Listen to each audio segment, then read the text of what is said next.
Hello everyone, my name is Rustem, and today I would like to present some work that we did on error feedback, but in the case of non-smooth and non-smooth objectives with some constraints.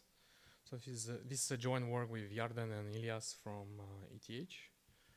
So we consider this problem, which I think we saw many times today. So basically we want to train a model in distributed fashion so that each client has its own local loss function coming from its own local data. And we want to minimize the average of these local loss functions.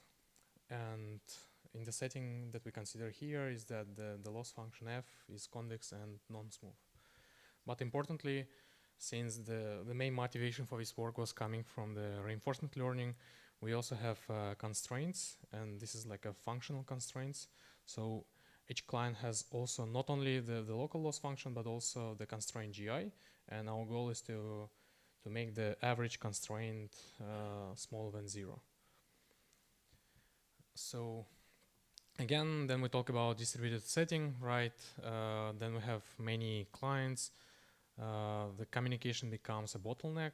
And in this work, in order to mitigate the cost of this communication, we use compression mechanism, like you see on the slide. So they are called bias compressors, because in general, expectation of C of x of the compressor is not equal to x, but we have this nice contraction property of the relative error of the compression.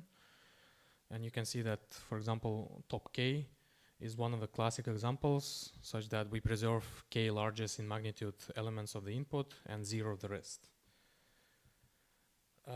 However, let's say not the problem, like the limitation of the current literature is that most of the works work with smooth objectives, while in practice, also as Konstantin mentioned, like most of the models are actually non-smooth. And in the case of reinforcement learning, the problem is even more complicated, because that you have like some non-smooth parts in the objective itself. So not only the model is non-smooth, but also the objective. So that's why it's important also to study compression algorithms in this setting, in the non-smooth setting. So, and the most naive way how we can study this is like, let's try to use any algorithm that already exists in the smooth setting, let's say like vanilla compressed gradient descent, or more like advanced EF21 algorithm, which uses also some error feedback inside. But the problem is that if you apply just these algorithms in this non-smooth setting, even on simple function where we minimize a two-dimensional L1 norm, even in this case, these two methods will not converge. They will either, do not make any progress, or as in the case of EF21, it will even diverge. While we want something like the algorithm that we propose, which is based on the EF14 algorithm. Again, it was also mentioned by Konstantin, so it will be like a base for developing a method which will work in the non-smooth setting. And also we want to design the algorithm which will work with compressed messages, and we want to understand what are the limits in general of this algorithm. So we also want to establish some lower bounds, so that the algorithm that we want to construct also some kind of matches the lower bounds. So let's start with the lower bounds quickly. So again, the setting that we consider is on the top line. So here we assume that the functions and constraints are convex and have bounded subdifferentials, and the assumptions on the setting are the following. So first of all, we consider centralized communication, so that workers are allowed to communicate only with a central server, but not with each other. We also consider synchronous communication and zero respecting property, meaning that you can get some new entries in your model weights only through local computations or through synchronization with the server. And finally, the output of the algorithm is just simple linear combination of all previous local models. So it cannot be some weird, mapping. And under these assumptions, we can establish the following lower bound, so that the functional gap and the constraint violation, they both decrease, they cannot decrease faster than 1 over square root of delta t, where delta is the compression factor. Yeah. So this is what we basically want to achieve also with the algorithm, right, in this setting. So this is our, let's say, the goal. So, and the algorithm that we propose, again, it's based on the EF14 algorithm.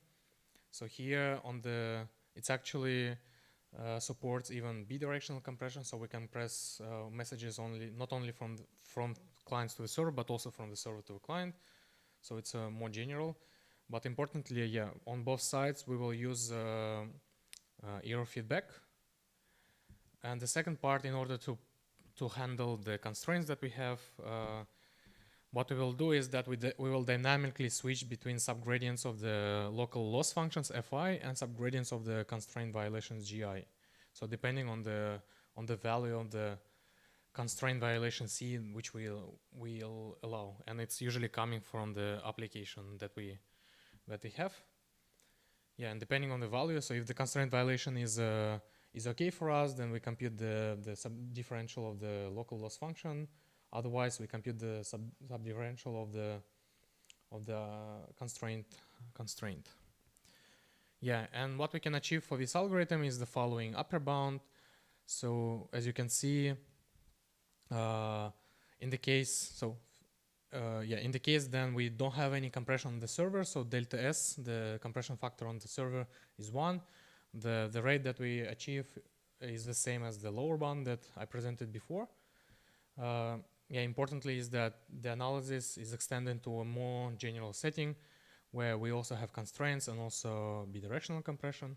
And finally, in order to have some like more realistic algorithm, we also extend the analysis to a stochastic setting by providing hyper probability guarantees with logarithmic factors in the rate, which is also kind of a desired property of the convergence bounds. And yeah, let me quickly cover the experiments that we did. So we first studied the algorithm in the very simple setting where the function fi is this L1 norm of this residual. So in this case, we can compute the subgradient exactly. And we don't have yet any constraints. So in this case, by varying how we generate this matrix AI, we see that in most of the cases, the algorithm that we propose is quite efficient comparing to other algorithms that are coming from the smooth setting. And the most interesting part now of this work is actual application that was the motivation for this work. So it's a humanoid robot fleet training. So basically what happens here is that we have some like randomly basically initialize some robots. So each robot represents basically a client, and the goal is to for each client is to achieve some predefined area in the space for each robot, but it should move like, you know, such that it doesn't violate the constraints on the joints and so on. So it moves like, you know, kind of like a human.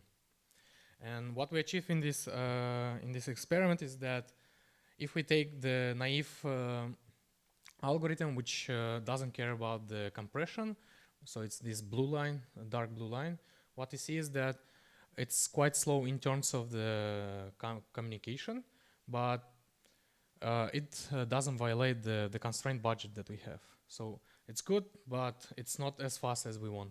If we take the algorithm like EF14, which now performs some sort of error feedback, so we see that the reward that we get, so this light blue line, it's very high, but at the same time the constraint violation is very high, so it's much more than the budget that we have, which means that the movements of the humanoid robot that we will have is that it's very far from, like, you know, natural movements.